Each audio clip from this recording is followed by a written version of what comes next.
Wonderful economic news worldwide. Wonderful.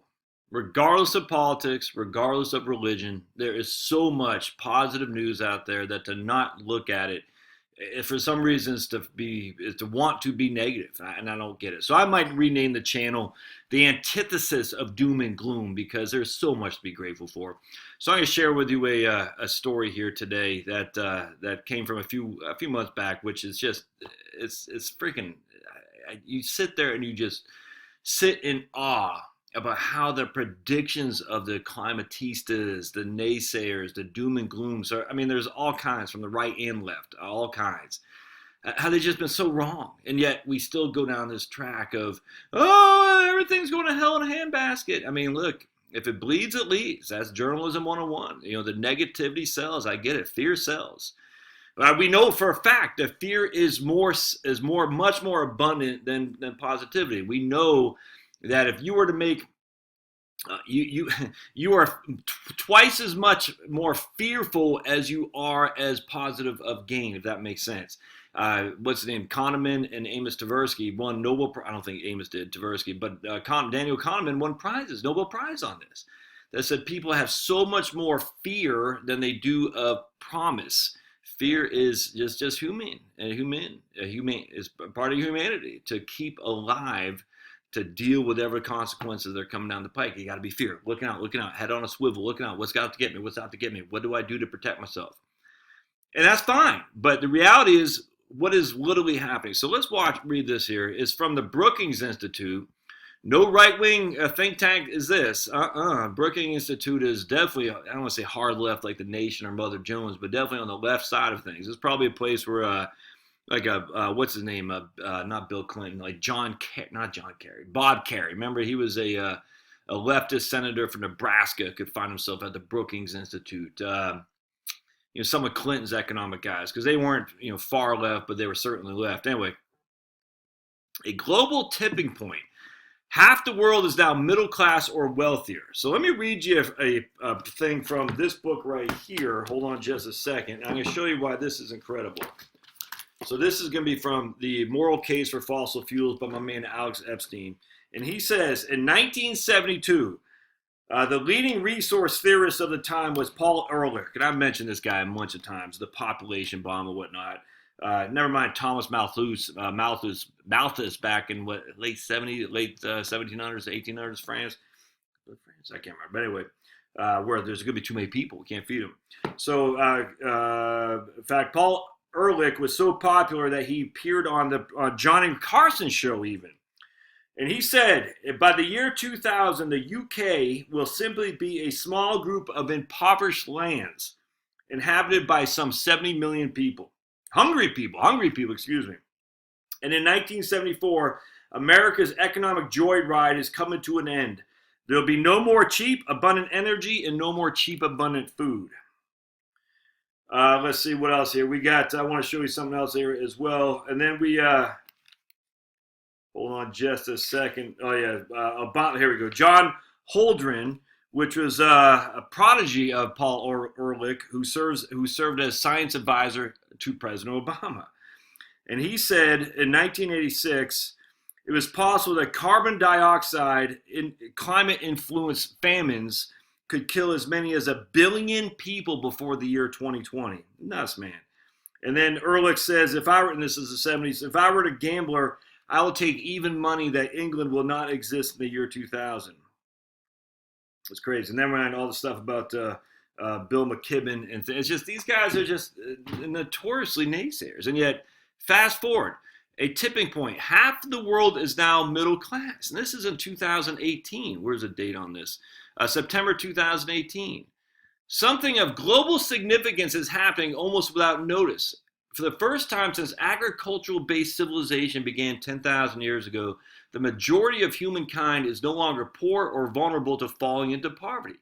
By our calculations, as of this month, just over 50% of the world's population, or some 3.8 billion people, live in households with enough discretionary expenditure to be considered middle class or rich. About the same number of people are living in households that are poor or vulnerable to poverty. So September 2018 marks a global tipping point. After this, for the first time ever, the poor and vulnerable will no longer be a majority in the world. Barring some unfortunate global economic setback, this marks the start of a new era of a middle class majority. We make these claims based on a classification of households into those in extreme poverty, households spending less than $1.90 per person per day, and those in middle class households spending $11 to $110 per day per person in 2011 purchasing power.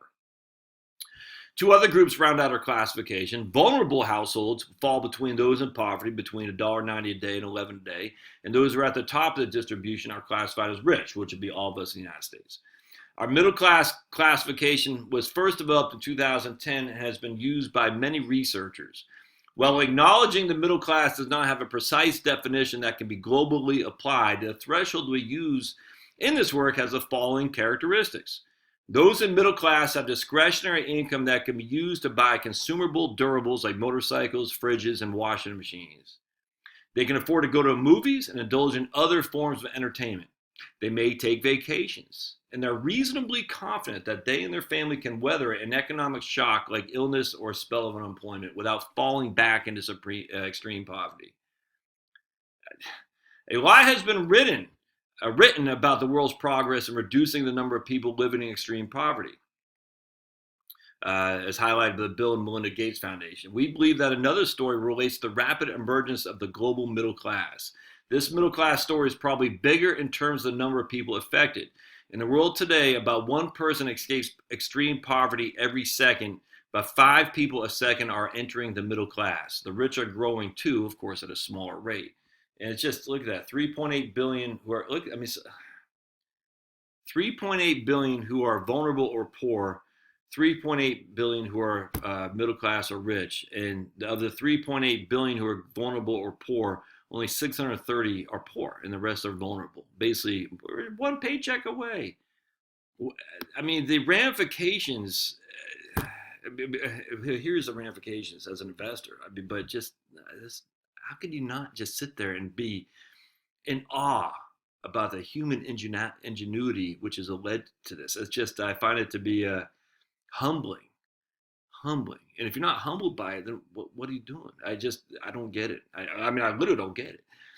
What does it matter that a middle class tipping point has been reached and that the middle class is the most rapidly growing segment of the global income distribution?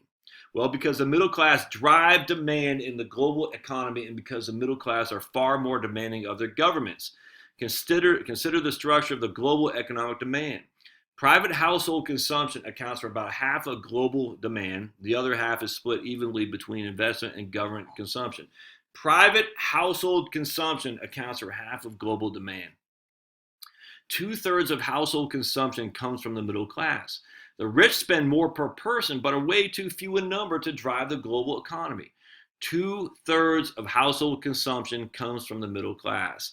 The poor and vulnerable are numerous, but have too little income to spend. For most businesses, the sweet spot is the middle class, not the rich.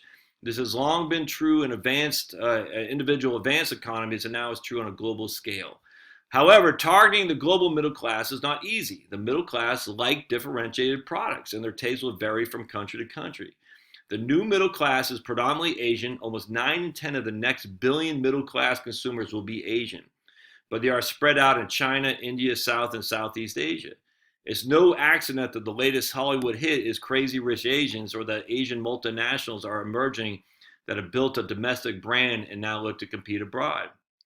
The middle class is already the largest segment of demand in the global economy. What makes it interesting for business is that it is also the most rapidly growing segment, projected to reach some 4 billion people by the end of 2020 and 5.3 billion by the end of 2030. Compared to the middle class in 2030, we'll have 1.7 more billion people, while the vulnerable group will have 900 million fewer. By our calculations, the middle class markets in China and India will account for 14.1 trillion and 12.1 trillion respectively, comparable to the size of the middle class at that time of 15.9 trillion. In fact, in most countries, there's a clear relationship between the fate of the middle class and the happiness of the population. According to Gallup, new entrants in the middle class are noticeably happier than those stuck in poverty or those in vulnerable households. Conversely, individuals in country where the middle class is shrinking report greater degrees of stress. All right, so I'm not going to get too much more to. Well, I guess that's it actually. Just you just hear so much doom and gloom, and I mean, from Thomas Malthus to Ehrlich to you had these the people, the prohibition women in the 20s. I forgot what they were called, but just all these people are saying chaos and dooms. And look, are we in some kind of moral crisis? You could argue that, I suppose. And look, as a Christian, I say, man, there's some bad stuff out there, but how can you sit here today if you love humanity and say we're worse than we were 10, 20, 30 years ago? You just can't. Now, I attribute it to actually, like my man Alex says, fossil fuels. I think with fossil fuels is pulling people out, and there's a wonderful graph which I'll post on my community tab on their YouTube channel, which talks about the rise in CO2 and also the increase in middle class wealth as well. It's just, literally, there is a correlation, and I absolutely think the causation and the correlation are hand in hand for sure. But stop. Look, if you want to be negative, that's fine. I'm not gonna subscribe to that. No, and I can fall for it. I'm telling you, 2009, I thought for sure, man, when Obama was elected, with Bill Ayers as his right hand man. Now he never admitted it, but we knew. I thought we had a red coming down the pike like we couldn't believe. But Obama, to his credit, he's a pragmatist. He knew he had to get reelected, so he could only do so much. And that's the thing about the United States. The government doesn't spin on one cult of personality. There is lots and lots and lots that can frustrate the change that people want, which is good and bad. But it's good because you don't get any dramatic change in the course of the situation. There's just too much. There's too much bureaucracy. But then I think about, so we were able to survive that. If you hate Trump, you're going to survive that too. There's no other way around that. Now, you might say, Trump and whatever, but we're going to survive, and we're going to be, you have to admit, we are more prosperous than we were when Obama started, to his credit. Now, he could have easily, he didn't do the pipeline. I guarantee if you ask Obama, he knows we need fossil fuels. But still, at the end of the day, he didn't stop fracking. He certainly could have somehow issued an executive order. I don't know if that would have been overturned, but it would have put a damper on fracking, which would have made it cheap and abundant energy a whole lot more harder to attain. But he didn't do it, and to his credit, to Obama. And then bringing natural gas to worldwide stage it does nothing but help people. Bringing coal, and we see now China's biggest trading partner is Australia. Australia exports more coal to China by far than any other country, at least in terms of the relative to its own GDP. India, the same thing, and they need coal because they want to expand their energy, and there's certainly cheap energy and electricity. And it's only going to add more and more middle class people. There's a huge correlation between electricity, cheap energy, and middle class structure. And once you hit the middle class, less likely to have wars, less likely to have a draft. It's less likely to have bad things happening. There's always going to be chaos. My goodness, Marx and Engels, Che Guevara, all these guys. I miss a couple of Osama bin Laden. All these guys are rich guys. You know what I'm saying? You're always going to have rabble rousers, rich guys, but they're not. It's going to be fewer and fewer people to rabble rouse because people are leaving the vulnerable and they're going to the middle class, which means they're happy. They're like, I don't want to join some revolutionary movement that's going to upset the apple cart. It's a good time to be alive, my friends. Not everything's perfect. Well, nothing ever will be. We're human beings, man. There's only one perfect, and it ain't us. But not to sit there and count your blessings. However you look at the world, as an atheist, an agnostic, as a Christian, as a Muslim, as a Jew, I don't care. However you look at the world, to not look and say, man, you got pretty good. I just think it's not doing yourself any good for sure. But here's what my man Mark Stein says all the time: the future is for those who show up. And I find a lot of people on the doom and gloom side, they're not having children. I see this all the time. They don't want to bring children to this world, and which means they're ceding the ground to people like me who have 4. People like my buddy Jordan's got 5. My man Rich has got 5. These guys are ceding the ground to the people who show up, and generally these are people of faith, which is fine by me. It's your choice, do whatever you want. But it's just I chuckle because the future belongs to those who show up. And if you aren't going to engage in children, reproduction, and things, then you're ceding the ground to people like us, who are people of faith who show up, and that will govern accordingly. Anyway, just keep that in the back of your mind. Stop the doom and gloom. It doesn't make sense. I mean, because the evidence is against you. The evidence is against you. Stop it. All right, we'll see you next time.